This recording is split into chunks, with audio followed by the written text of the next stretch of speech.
ஆடியில எல்லா நகைகளுக்கும் சேதாரத்துல 1% கம்மி. அது மட்டும் இல்ல, உங்க பழைய நகைக்கு கிராமுக்கு 150 ரூபாய் கூடுதலாவும் தரும். ரெண்டையும் சேர்த்தா 2% மேல நகை விலையில சேவ் பண்ணுவீங்க.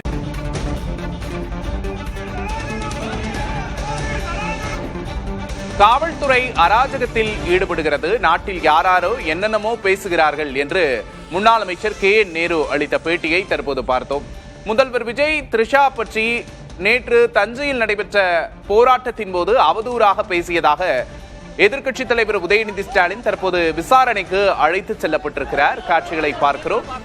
அவரது இல்லத்தின் முன்பு ஒரு பரபரப்பான காட்சிகள் காணப்படுகிறது. சென்னை காவல்துறையின் ஆணையர் அங்கிருக்கிறார். காவல்துறை அதீத அளவில் அங்கு இருப்பதை நம்மால் பார்க்க முடிகிறது. தற்போது உதயநிதி ஸ்டாலின் விசாரணைக்காக அழைத்து செல்லப்படும் காட்சிகளை பார்க்கிறோம். அவரது இல்லத்திலிருந்து அவர் வெளியே அழைத்து விடப்படும் காட்சிகளை தற்போது நாம் பார்த்து கொண்டிருக்கிறோம். அந்த இடத்தில் திமுகவினர் கூடியிருந்து காவல்துறைக்கு எதிராக முழக்கம் எழுப்பி வருகிறார்கள். இன்னைக்கு காலையிலிருந்தே பரபரப்பான காட்சிகள் அரங்கேறி கொண்டிருக்கிறது. எதிர்க்கட்சி தலைவர் உதயநிதி ஸ்டாலின் கைது செய்யப்பட போகிறாரா என்ற கேள்விகள் எழுந்த நிலையில் அவரை 12 மணி வரை கைது செய்யக்கூடாது என்று நீதிமன்றம் தெரிவித்துவிட்டது. தற்போது அவர் விசாரணைக்கு அழைத்து செல்லப்படுவதாக தெரிகிறது.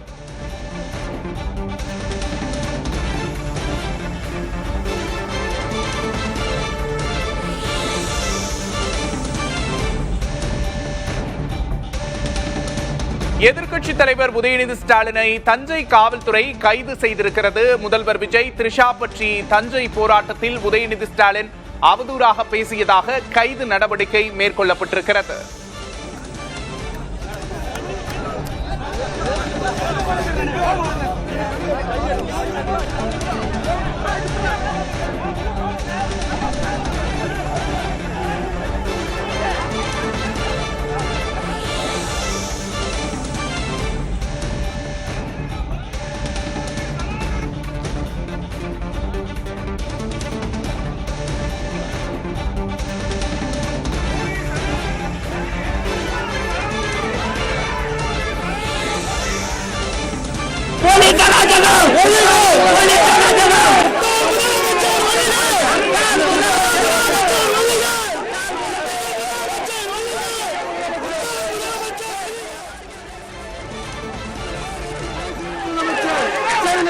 எப்படி பாக்குறீங்க? கைது பண்ணிருக்காங்க, இதை எப்படி பாக்குறீங்க? எதிர்க்கட்சி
ஆடி 18 வாங்கும் தங்கம் மகாலட்சுமியின் அருளை வீட்டிற்கு வரவேற்கும் மங்களத்தின் அடையாளம். இந்நாளை லலிதா ஜுவல்லரியின் பொன்னான ஆடி ஆஃபரோடு கொண்டாடுங்கள்.